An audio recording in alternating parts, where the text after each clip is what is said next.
Hey guys, I am back. I am Amit Agarwal, आपका host. आपके लिए एक और प्रॉब्लम लेके आया हूँ आज फिर से। और इस बार मैं कोई लीड कोड वगैरह की प्रॉब्लम नहीं लेके आया हूँ, बल्कि कॉमन एक एल्गोरिथम लेके आया हूँ जो कि बहुत मोस्ट यूज़फुल है। और they are mainly used in all other paradigms और all other problems। तो बहुत मैंने देखा है रिसेंटली कुछ प्रॉब्लम्स में लीड कोड में स्पेसिफिकली जिनमें ये एल्गोरिदम यूज होती हैं। तो कुछ एक कॉमन एल्गोरिदम जो कि मोस्ट यूजफुल एल्गोरिदम है, उनको मैं सबसे पहले बताना चाहता हूँ कि वो कैसे काम करती हैं और क्या है उनके एडवांटेजेस हैं। तो आज हम बात करने वाले हैं ऐसी एक एल्गोरिथम पे जो कि डेटा स्ट्रक्चर में काफ़ी पॉपुलर है और काफ़ी यूज़ की जाती है। इसके एडवांटेजेस एंड डिसएडवांटेजेस दोनों। First of all, Caden. Caden कह लीजिए, कुछ कदाने बोलते हैं, बट आई वुड से कैडेन। Caden algorithm. और ये इस एल्गोरिथम का एडवांटेज क्या है, ये पहले हम प्रॉब्लम स्टेटमेंट समझते हैं, फिर हम इस पे आएंगे कि ये एल्गोरिथम क्यों इतनी फेमस क्यों है और क्यों एप्लीकेबल है हर जगह पे। तो प्रॉब्लम स्टेटमेंट हमारी है, -2 है, -3 है, ये सारे हमारे पास डिजिट्स हैं, एक एरे है। अब हमें फाइंड करने हैं मैक्सिमम सब एरे, सम ऑफ सब अरेज। ठीक है, मैक्सिमम ऑफ सम ऑफ सब arrays. Let me just type so that कि एक मैक्सिमम ऑफ, आई वुड से सम ऑफ कॉन्टिग्युअस सब अरे, maximum sum of, right? Let me just size. mm, right, okay, so let me just place it. Okay, great. So maximum some of continuous सब अरे, इसका ये एक प्रॉब्लम स्टेटमेंट है जो कि स्ट्रिंग के फॉर्मेट में आपके पास आ सकती है, नंबर के फॉर्मेट में आ सकती है। ये बेसिकली ये प्रॉब्लम ये कहती है कि आपको सम फाइंड करना है इसमें से किसी एक सब एरे का जिसका मैक्सिमम हो। जैसे कि लेट्स से कि 2 3, अगर मैं इसको माइनस कर प्लस करता हूँ तो वो कौन सा ऐसे सब अरे होगा कंटिन्यूअस। कंटिन्यूअस मतलब कि सारे एलिमेंट्स लगातार हो एक के बाद एक, ना कि ऐसा नहीं हो कि ये सब एरे और इस सब एरे को आप जोड़ रहे हो, ये that will be faulty one. Continuous का मतलब है कि आपका ये एलिमेंट प्लस ये एलिमेंट और ये एलिमेंट मिलके एक सम बनाते हैं जो कि मैक्सिमम हो। तो हमें ऐसे ही मैक्सिमम सम निकालने हैं। तो एक बेसिक अप्रोच आप क्या करेंगे, अब जैसे पहले हम समझते हैं इस प्रॉब्लम स्टेटमेंट को। तो मैक्सिमम सम ऑफ कंटिन्यूअस सब अरे, अब अगर मैं इस प्रॉब्लम स्टेटमेंट में देखूं, अगर -2 -3 करता हूं तो ये तो माइनस में जा रहे हैं। तो अगर मैं 4 से स्टार्ट करता हूं तो लेट्स से 4 -1 3 हो गया, 3 -2 1 हो गया, 1 1 प्लस 1 2 हो गया, और 5 हो गया हमारा, 2 प्लस 5 तो 7। 1 ये रहा और 1 जो 4 से बच के आया था। तो टोटल अगर मेरा कंटिन्यूअस सम अरे है इसका, वो 7 है। इससे ज़्यादा किसी भी एलिमेंट्स को जोड़ने पे नहीं होता मेरा। तो मैक्सिमम सम ऑफ कंटिन्यूअस सब अरे will be 7 in this case. ठीक है। अब ये हमें, अब हमने क्या किया कि हर एक एलिमेंट पे गए और चेक किया। अब आप एक चीज़ ये सोच के चलो कि इसमें कोई भी एक प्रोबेबिलिटी हो सकती है। अगर हम एक जनरल एक तरीके से देखें कि इसका सॉल्यूशन क्या होगा, तो हम पहले क्या करते, ब्रूट फोर्स अगर सॉल्यूशन देखें तो हम क्या करते, इस वैल्यू को इसके साथ कंपेयर करते, राइट। इस वैल्यू का कॉम्बिनेशन हम इसके साथ कंपेयर करते, इस वैल्यू का कॉम्बिनेशन हम इसके साथ कंपेयर करते, राइट। एक शॉर्टिंग टाइप की आपकी एल्गोरिथम बन जाती, जैसे कि एन स्क्वायर की बेसिकली, कि आप एक बार सर्च कर रहे हो, फिर दोबारा सर्च कर रहे हो, फिर दोबारा सर्च कर रहे हो, ऐसे 4 बार 5 बार हर एक एलिमेंट के लिए एक एक बार आप सर्च करते जा रहे हो। और फिर उसके बाद आप कैलकुलेट करके दे रहे हो कि हाँ भाई इसका मैक्सिमम सम अरे आ रहा है। बट कदाने कैडन एल्गोरिथम कैसे यूजफुल है यहाँ पे, ये काफ़ी यूज। अच्छा, इसको एप्लीकेबल कैसे हम पता करें कि ये कहाँ पे एप्लीकेबल है। तो फर्स्ट मैं बता दूं, कैडन एल्गोरिथम हमेशा वहाँ पे एप्लीकेबल है जहाँ पे वैल्यूज कॉन्टिग्यूअस में हो, कॉन्टिन्यूटी में हो, तभी ये एप्लीकेबल है। अदरवाइज ये एप्लीकेबल नहीं है। तो ये हमेशा ये एल्गोरिथम तभी एप्लीकेबल होगी जब आपके एलिमेंट्स, हमें कुछ भी ऐसा जैसे मिनिमम फाइंड करना है, मिनिमम ऑफ सब अरेज, राइट। तो फिर ये कॉन्टिग्यूअस सब अरेज में काम करते हैं, कॉन्टिन्यूटी में बेसिकली। अगर आपको कुछ भी ऐसी प्रॉब्लम स्टेटमेंट दी जाती है जिसमें मैक्सिमम फाइंड करना है, but they are not a part of contiguous elements और कंटिन्यूटी में एलिमेंट्स नहीं है, तो उस केस में कैडेन एल्गोरिथम नहीं होगी। बट एक इसका कॉर्नर केस भी है, कैडेन एल्गोरिथम एक और जगह पे यूज हो सकती है, जैसे सर्कुलर सब अरेज में। जैसे अगर मैं इस एरे को सर्कुलर बना दूं कि 3 - 2 को पॉइंट करे, राइट। एक अगर 3 - 2 को पॉइंट करे और ये सर्कल बनाए, तो ये कैडन एल्गोरिथम यूजफुल है। ठीक है, ये इसका कॉर्नर केस है, राइट। एक तरीका तो ये हो गया लीनियर सर्च। और ये इससे एडवांटेज क्या मिलते हैं, अब ये समझ में आ गया कहाँ पे एप्लीकेबल है। कोई भी ऐसा प्रॉब्लम स्टेटमेंट जहाँ पे भी ये बताया गया कॉन्टिग्यूअस एलिमेंट्स से हमें ऑपरेशन परफॉर्म करना है, रिगार्डलेस ऑफ मैक्सिमम हो मिनिमम हो, स्ट्रिंग फाइंड करनी हो, कोई भी ऐसा कोई भी ऐसे प्रॉब्लम स्टेटमेंट जिसमें कि एलिमेंट्स लगातार हों और उसमें हमें कुछ ऑपरेशन परफॉर्म करना हो, तो वहां पे कैडन एल्गोरिथम आप एक बार सोच सकते हैं। ठीक है, प्लीज मेक श्योर। तो अब हम देखते हैं कि ये प्रॉब्लम स्टेटमेंट कैसे एप्लीकेबल है। कैडन एल्गोरिथम का कहना यह है कि आप हर एक एलिमेंट पे जाओ, एक एलिमेंट उठाओ, ठीक है, इसको ऐड करो। अब इसको चेक करो जीरो से। पहली इसकी कंडीशन होती है, पहली कंडीशन ये हो गई हमारी, कि हम हर एक वैल्यू को चेक करें कि ये जीरो से ज़्यादा, जीरो से बड़ी है या जीरो से छोटी है। ठीक है, अब सम ले लेते हैं, एक तरीके का हम एक पॉइंटर ले लेते हैं, सम, राइट। सम मैंने पॉइंटर ले लिया जो कि करंट सम निकालता जाएगा हर जगह का। ठीक है, तो ये अभी मान के चलो इनिशियल स्टेट में जीरो है। अब हम -2 पे आए, -2 पे देखा कि अच्छा -2 जीरो से लेस देन है, तो हम आगे बढ़ गए, आगे आए। -3 आया, -3 भी हमारा जीरो है। ठीक है, तो फिर हम आगे बढ़ गए। अब हमारे पास ये देखा 4 आ गया, 4 जो कि जीरो से बड़ा है, तो हमने सम को कर दिया, सम हो गया हमारा जीरो प्लस 4। एक हमारा काउंट काउंट ये करंट, ये जो सम है ये हमारा एक तरीके का काउंटर है। ठीक है, तो अगर मैं जो ये काउंटर कह रहा हूँ तो इसका मतलब है सम में। ठीक है, सॉरी, ये सम लिखा हुआ है, SUM, राइट। सम 0 + 4। ठीक है, अब ये क्योंकि इसकी वैल्यू प्लस में चली गई है, तो अब हम फिर से आगे बढ़ेंगे, राइट। अब ये देखेंगे -1। अच्छा, यहाँ पे एक और वेरिएबल हम रखेंगे, टोटल सम इक्वल्स टू, ठीक है, टोटल आप कह लो, टोटल। ठीक है, टोटल। अब यहाँ पे हमारी एक और दूसरी कंडीशन हो जाएगी कि second condition, if total sum is less than sum, then assign sum to total, sum value to total value,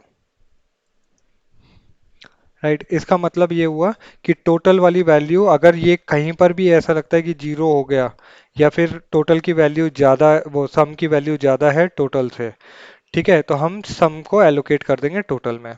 अब जैसे कि 4 - 1 गए, ये अब मेरा 4 यहाँ पे असाइन हो गया, तो यहाँ पे मैं दोबारा से एक बार एक्सप्लेन कर लूँगा एक बार राइट करने के बाद।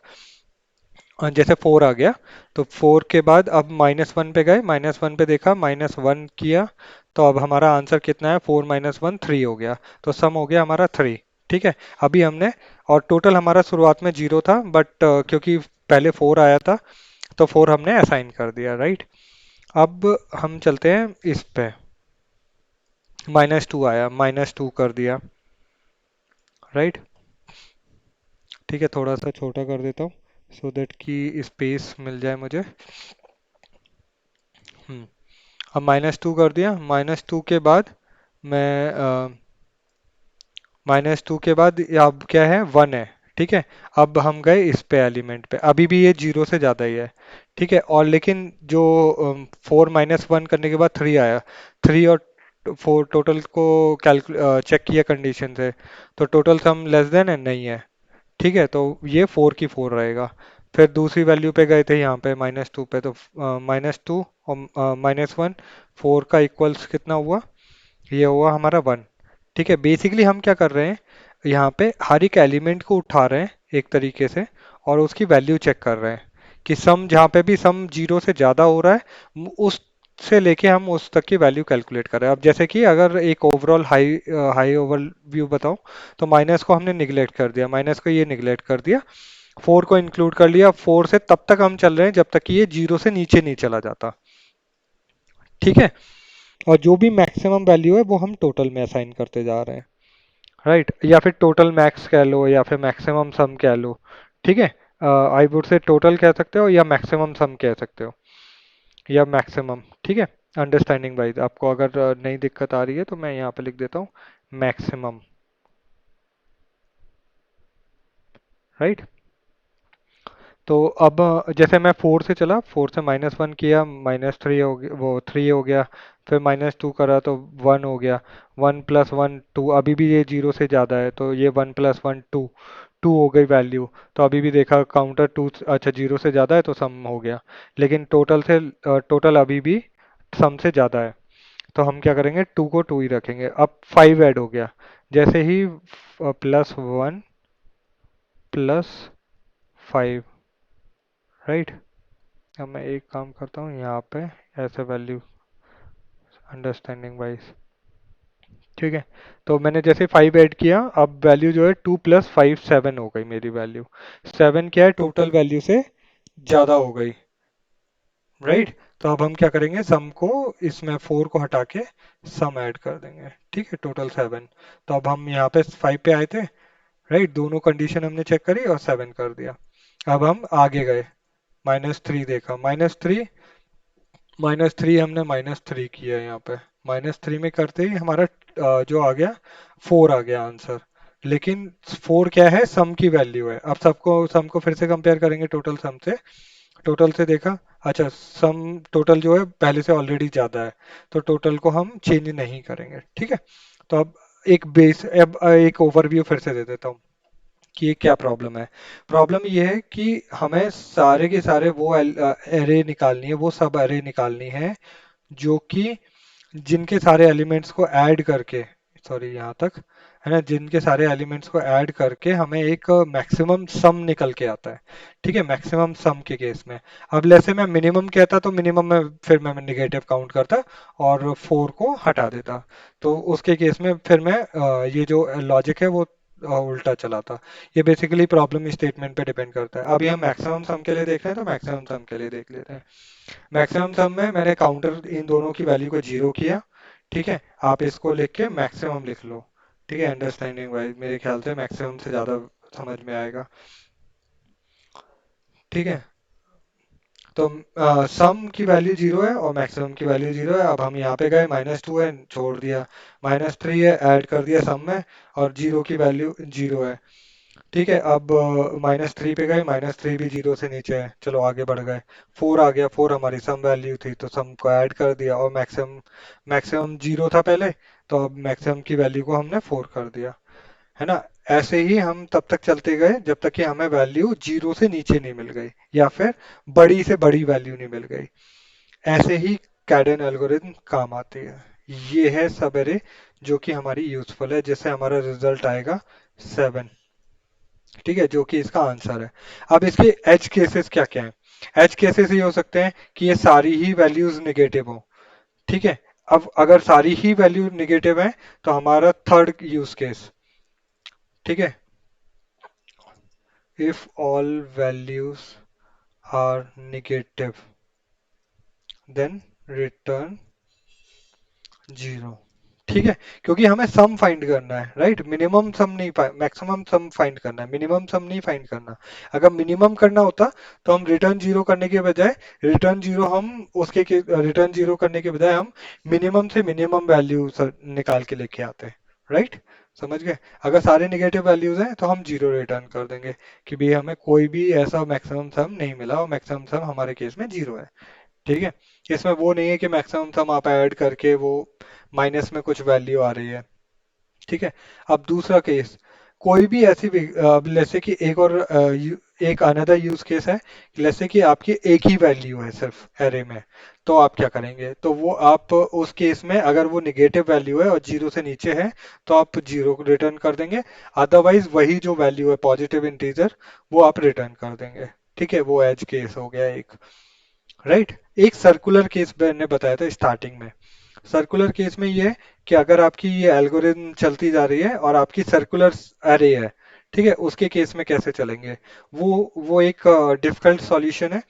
ठीक है, उसके लिए हम बाद में अप्रोच करेंगे। पहले कैडेन ये कैडेन एल्गोरिथम को समझते हैं कि एक कैसे सिंपल वे में काम करती है, otherwise it will be confusing, क्योंकि काफी स्ट्रगल करना पड़ता है इसको समझने के लिए। मैंने फिर से बता देता हूँ, कैडेन एल्गोरिथम कॉन्टिग्यूअस सब एरे पे काम करती है। राइट। ठीक है। कॉन्टिग्यूअस, जहाँ पे भी कॉन्टिग्यूअस वर्ड आ जाए या कॉन्टिन्यूटी में एलिमेंट्स हों जिस पे ऑपरेशन कुछ परफॉर्म करना हो, आप तुरंत बिना सोचे समझे कैडेन एल्गोरिथम को मन में कैलकुलेट करके देखो कि क्या कैडेन एल्गोरिथम से ये प्रॉब्लम रिजॉल्व होती है कि नहीं होती। और कैडेन एल्गोरिथम ये कहती है कि आप हर एक एलिमेंट को उठाओ और चेक करते जाओ जो भी आपकी बेसिक नेसेसिटी है, क्योंकि हम मैक्सिमम निकाल रहे हैं तो मैक्सिमम के लिए हम कंडीशन कंडीशन अप्लाई करते जा रहे हैं, ये तीन कंडीशन। अगर हम मिनिमम निकालते तो मिनिमम के लिए मैं ये देखता कि मिनिमम से मिनिमम वैल्यू को मैं पिक करता और मैक्सिमम वैल्यू को मैं लूज करता। ठीक है, तो ये उल्टा उल्टा लॉजिक हो जाता है मिनिमम के केस में। राइट। तो ये मैक्सिमम बहुत पूछा जाता है, ये गूगल, माइक्रोसॉफ्ट, फेसबुक, ये सारी बड़ी कंपनीज कैडेन एल्गोरिथम को बहुत पूछती हैं। तो प्लीज़ मेक श्योर ये ज़रूर आनी चाहिए। अगर ये नहीं आ रही, कुछ एल्गोरिथम ऐसी हैं जो बहुत मोस्ट कॉमनली यूज़ की जाती हैं। अब इसको हम कोड में देखेंगे, कोड में कैसे करें। ठीक है, यहाँ तक अगर प्रॉब्लम समझ में आ गई हो, अगर नहीं समझ में आई तो प्लीज़ रिपीट करें मेरी वीडियो को पॉज करके, दोबारा से पॉज करके फिर से दोबारा से देखें, फिर दोबारा से देखें। एक बार आपको अंडरस्टैंडिंग बैठ जाएगी कैसे एलिमेंट इटरेट हो रहे हैं। ये हर एक एलिमेंट इटरेट होता है और उसकी वैल्यू को चेक करते हैं जीरो से नीचे, मैक्सिमम के केस में। ध्यान रखना ये एल्गोरिथम मैंने मैक्सिमम के केस में लिखी हुई है। ठीक है, कैडेन एल्गोरिथम हर एक एलिमेंट को उठाता है और उस पर चेक करता है नेक्स्ट एलिमेंट से। ये बेसिकली इस पे चेक करता है। ठीक है, इस इन दोनों की वैल्यू को रख के फिर इस पे चेक करेगा, फिर इस पे चेक करेगा, फिर इस पे चेक करेगा। तो हम देख रहे हो आप, ये एक तरीके के लीनियर सर्च है। हर एक एलिमेंट जो है हम एक एक करके एलिमेंट भरते जा रहे हैं, तो इसकी जो कॉम्प्लेक्सिटी आएगी वो लीनियर आएगी, वो ऑर्डर ऑफ एन कॉम्प्लेक्सिटी। अब ये ऑर्डर ऑफ एन क्या है बहुत लोगों को पता नहीं रहता कॉम्प्लेक्सिटी क्या है, बट अभी एक हाईली ओवरव्यू के लिए, जब भी हम एक शुरू के एलिमेंट से लेके लास्ट के एलिमेंट तक ट्रेवर्स करते हैं, मतलब कि जो एरे ऑफ लेंथ है, जो इस एलिमेंट्स की लेंथ है, एन नंबर ऑफ एलिमेंट्स हैं, राइट। जितने भी नंबर ऑफ एलिमेंट्स तक अगर हम इटरेट कर रहे हैं तो ऑर्डर ऑफ एन हो गया कि sorry for my boss voice. Order of N का मतलब है कि हम हर एक एलिमेंट पे इटरेट कर रहे हैं लीनियरली, ये लीनियर कहलाता है कि हम एक एक एलिमेंट पे जाके इटरेट कर रहे हैं। ठीक है, तो इसलिए कॉम्प्लेक्सिटी जो देता है ऑर्डर ऑफ एन देता है। अदरवाइज हम क्या करते हैं पुराने सॉल्यूशन में कि हम इसको इटरेट करते इससे, फिर इन दोनों की वैल्यू को इससे चेक करते, मतलब डबल फॉर लूप लगाते आप, ऐसा कुछ करते, राइट। तो ओ एन की ऑर्डर ऑफ एन स्क्वायर की कॉम्प्लेक्सिटी हो जाती है उस केस में। अब हम देखते हैं इसको कोड में कैसे रिजॉल्व करते हैं। ठीक है। तो मैं यहाँ पे पहले लिख देता हूँ कौन सी Kadane algorithm, algo, so let's see cost Kadane equals to function, right. And जो हमने तीन स्टेटमेंट लिखे थे, तीन स्टेटमेंट लिख लेते हैं। तो अब मैंने एक एरे पास कर दी यहाँ पे, एक एरे के बाद यहाँ पे देखता हूँ कि check if value is less than zero लिख देते हैं। Check if value is less than zero. ठीक है, देन अगर वैल्यू लेस देन जीरो है then reset the counter to zero. Then reset और स्किप काउंट, राइट। और if total sum is less than sum, then assign some value to total sum. If total or maximum sum is less than current sum, is less than the current sum, then current sum will be maximum sum. ठीक है, got it. अब हम एक काम करते हैं, iterate करते चलते हैं। लेट यहाँ पे हम दो काउंटर बना लेते हैं। लेट सम इक्वल्स टू, और I would say current sum understanding by zero, zero से इनिशिएट कर लेते हैं। लेट मैक्सिमम सम और जीरो, राइट। अब मैं लूप चला रहा हूँ। लेट हर एक एलिमेंट पे हमें ट्रेवर्स करना है, तो let num of arrays, right. अब ये क्या करेगा, एक एक एलिमेंट उठाता जाएगा और चेक करता जाएगा। अब हम क्या करेंगे, करंट जो हम वहाँ पे कर रहे थे, हम सम कैलकुलेट करेंगे, current sum plus num, right. इससे हमारा सम निकल के आ जाएगा, सम वैल्यू, राइट। तो जैसे ही एक एलिमेंट आया, ये जीरो था, जीरो में एलिमेंट ऐड हो गया, जीरो था, जीरो में -2 ऐड हो गया, ठीक है। अब हम यहाँ पे चेक करेंगे, if current some is less than zero, right. अगर लेस देन जीरो है करंट सम, जैसे हमने बोला था, जीरो को हम रीसेट कर देंगे, right. Reset to zero, skip का हटा देता हूँ, थोड़ा कंफ्यूजिंग हो जाएगा, और इसको मैं थोड़ा साइड, राइट। करेंट सम हमने जीरो कर दिया। अब हम सेकंड कंडीशन चेक करेंगे। इसको मैं एक काम करता हूँ, इनको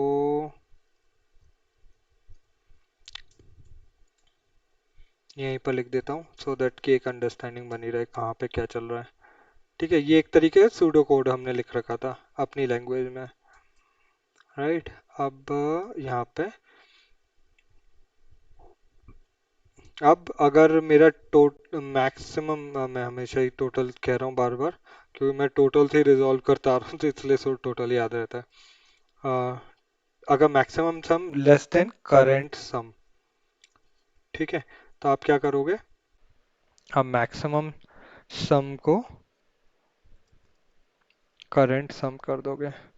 मतलब कि करेंट सम हमारा ज़्यादा है मैक्सिमम सम से, और मैक्सिमम सम हमारा उस केस में मैक्सिमम हो जाएगा, ठीक है।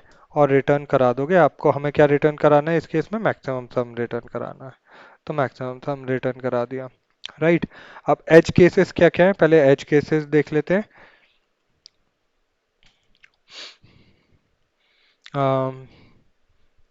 एज केसेस ऑल्सो, इफ कहते हैं एरे नहीं है, तो आप क्या करोगे, रिटर्न जीरो, ठीक है। इस केस में इफ एरे डॉट लेंथ अगर वन है, तो आप रिटर्न जीरो, ठीक है। मैंने दोनों बार इसलिए लिखा है अलग अलग स्टेटमेंट, अंडरस्टैंडिंग बनी रहे। अगर मैं और लिखता हूँ तो कभी कभी अंडरस्टैंडिंग नहीं बनती किसी किसी की, कि वो समझने की कोशिश करते हैं कि अच्छा यहाँ पे क्या लिखा हुआ है क्या नहीं, इसलिए मैंने दोनों अलग अलग केसेस बनाए। अगर एक ही लेंथ है ना, और अगर वो एलिमेंट, अच्छा यहाँ पे एक और चीज़ होगी, कि अगर वो एलिमेंट जैसे कि इफ एरे ऑफ, क्योंकि यहाँ पे एक और एलिमेंट होगी, अगर array of one greater than zero है, ठीक है, तो आप क्या करोगे, रिटर्न, एक काम कर सकते हो, इफ एरे ऑफ जीरो जो है लेस देन जीरो है, तो फिर आप रिटर्न कर दोगे जीरो, राइट। अदरवाइज रिटर्न कर दोगे एरे ऑफ जीरो। ये एज केस हो गया, ठीक है। सेकेंड एज केस कि अगर वो एक ही एलिमेंट है तो,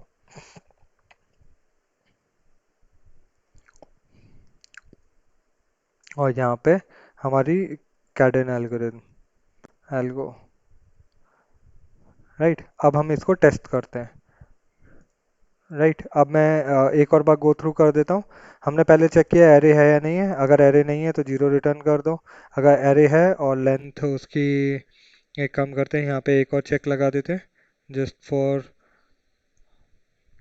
सो दैट कि कोड ब्रेक ना हो। जैसे कि अगर हमने कुछ और नल पास कर दिया यहाँ पे, वो कहेगा कि length is undefined, is not defined. ठीक है, तो एरे एरे हो और एरे की लेंथ जो है 1 हो, तो ये क्या करे, ये चेक करे कि अगर जीरो से वैल्यू कम है उसकी तो जीरो रिटर्न कर दे, अगर अदरवाइज वो एरे की वैल्यू को रिटर्न कर दे। राइट, और फिर हम वही वैल्यू करेंट सम और मैक्सिमम सम, जो सेम हम यहाँ पे स्ट्रैटेजी अपना रहे थे, सम को हमने करेंट सम और टोटल सम, वो मैक्सिमम सम को जीरो जीरो इनिशलाइज किया, एक एक वैल्यू करके इटरेट किया, और करेंट सम में हम सम को ऐड करते गए।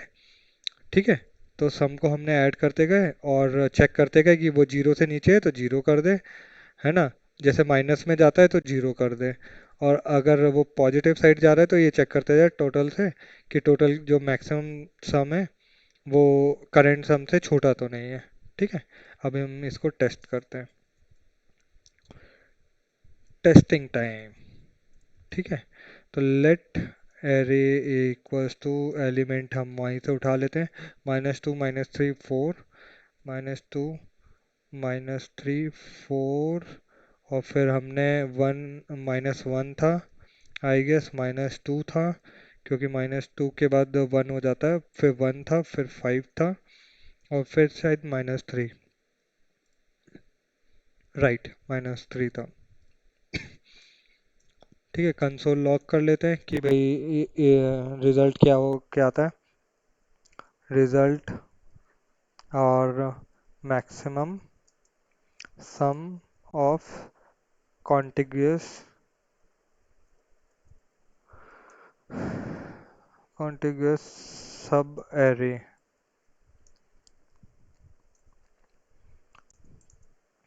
ठीक है, तो यहाँ पे मैं सीधे फंक्शन को ही कॉल कर लेता हूँ, ये फंक्शन रहा, ये फंक्शन में मैंने ये डाला, यहाँ पे मैंने एरे डाल दिया, और इसको चेक करते हैं, let's see, clear, got it, 7 आ गया, जो हमारा रिजल्ट 7 था।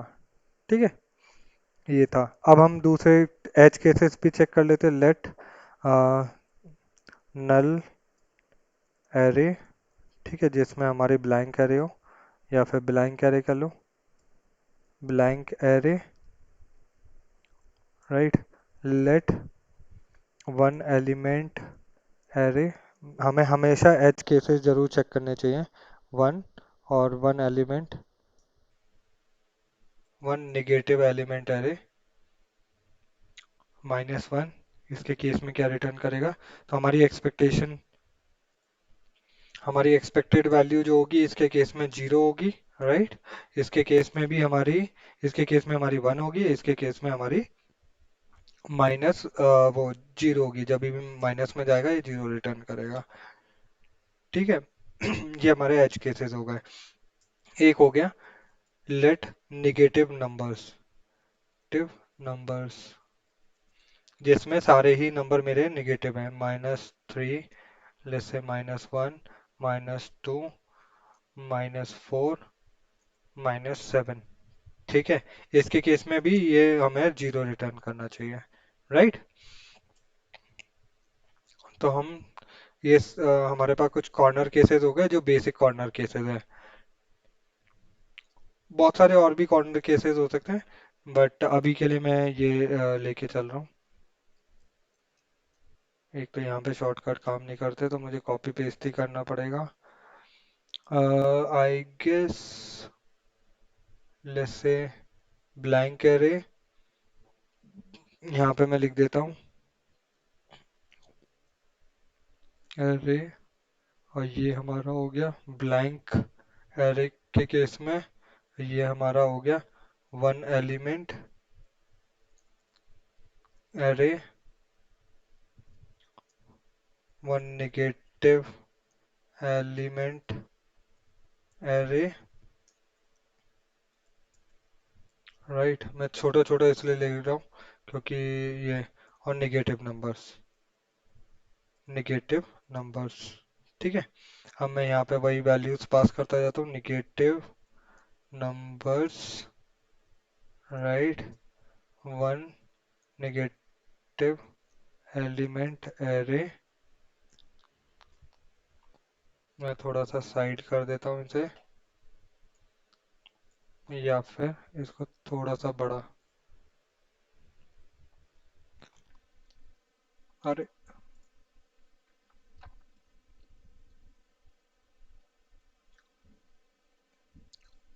हम दिखाई दे रहा है सही तरह। हम्म, सो दैट कि सब विजिबल हो। ये एरे हो गया, ये मेरी ब्लैंक एरे, एरे, ठीक है। और यहाँ पे कैडन में one negative one element array, one element array, right. तो अब हम ये देखते हैं रिजल्ट क्या आता है। देखते हैं, एरे के केस में सेवन सही आ रहा था, राइट, सेवन आना था। जीरो आ गया, हमारा जीरो आ गया। वन आ गया, वन के केस में वन आ गया, जीरो आ गया। और यहाँ पे ये जीरो आ गया, ठीक है। निगेटिव के केस में सारे जीरो आ गए। अब इसको फर्दर इम्प्रूव भी कर सकते हैं, इस एल्गोरिथम को। इम्प्रूव कैसे कर सकते हैं, वो भी हम देख लेते हैं।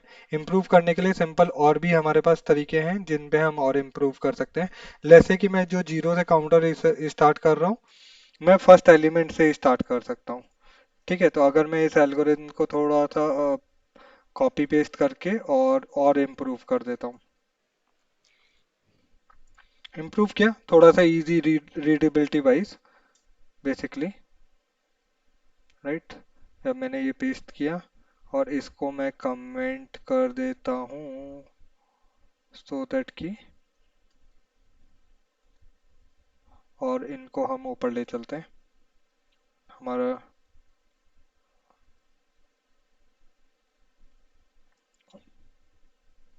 कंट्रोल एक्स, राइट,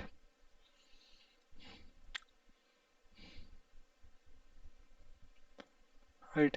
अब हम इसको इम्प्रूव कैसे कर सकते हैं, instead of having if and else check, है ना, हम एक और चीज यूज कर सकते हैं। पहला तो एक चेंज मैंने एल्गोरिथम हटा दी। यहाँ पे हम एक काम कर सकते हैं कि एरे का फर्स्ट एलिमेंट पहले से ही ले सकते हैं, कि जिनको हम शुरुआत से ही एक एलिमेंट से इटरेट करा लें। ठीक है। अब जब हम पहला एलिमेंट लेके चल रहे हैं तो हमारा जो लूप है वो इंडेक्सिंग पे चलेगा। अब I equals to one, one इसलिए कि क्योंकि हमने पहला जीरो से हमने इनिशियलाइज कर ली दोनों वैल्यूज। ठीक है, और हम दूसरी वैल्यू से इनिशिएट कर रहे हैं। ठीक है, अभी मैं ग्राफ में बताता हूँ कैसे कर रहे हैं। I less than array dot length, i i plus plus, right. और यहाँ पे आप वही अब मैं बता देता हूँ लूप कैसे चला रहे हैं। पहले से हमने इनिशिएट किया और यहाँ से लेके यहाँ तक इटरेट कर रहे हैं आप।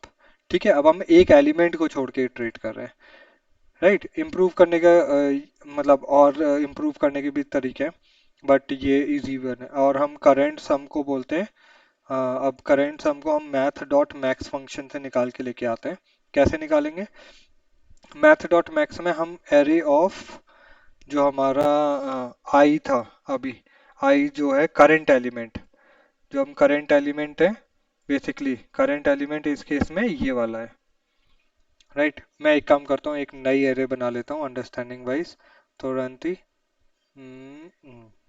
ठीक है, और मैं इसको छोटा करके साइड कर देता हूँ,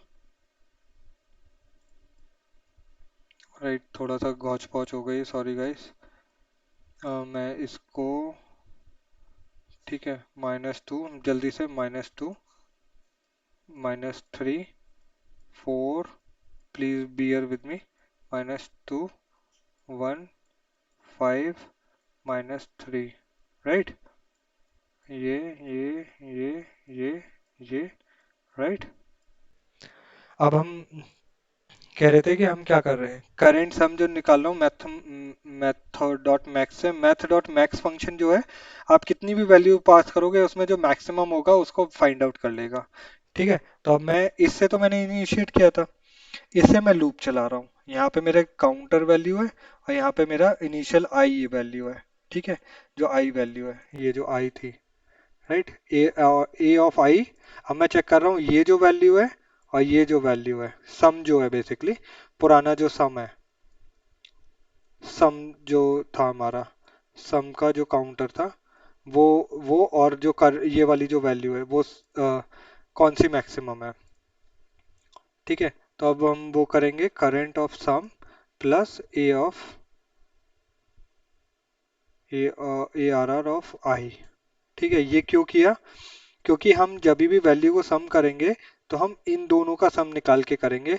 इन दोनों का सम निकाल के क्या ये इस वैल्यू से ज्यादा है या फिर कौन सी मैक्सिमम वैल्यू है वो निकाल ले। तो इसका मतलब है सम और इसमें से जो भी वैल्यू ज्यादा होगी वो इसमें आ गई। ठीक है, और सिमिलरली अब जो हमारा टोटल मैक्सिमम सम था वो क्या होगा? Simple, math dot max, and अब हम करंट जो हमारा सम है और जो हमारा मैक्स सम है, ठीक है, मैक्स सम में करंट सम में कौन सा ज्यादा है वो उठ के आ जाएगा। राइट, तो वो जो जीरो हम कर रहे थे और ये सिंपल उसी तरीके से काम करेगा। अगर मैं दोबारा से रिजल्ट सेट प्रिंट करता हूँ लिस्ट से, पहले की ये रिजल्ट है, अब मैं दोबारा से रन करता हूँ। कहीं मैंने ए लिख दिया, okay, A R R, right, now it is fine. Yup, अब देखो रिजल्ट।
ठीक है, थैंक यू गाइस।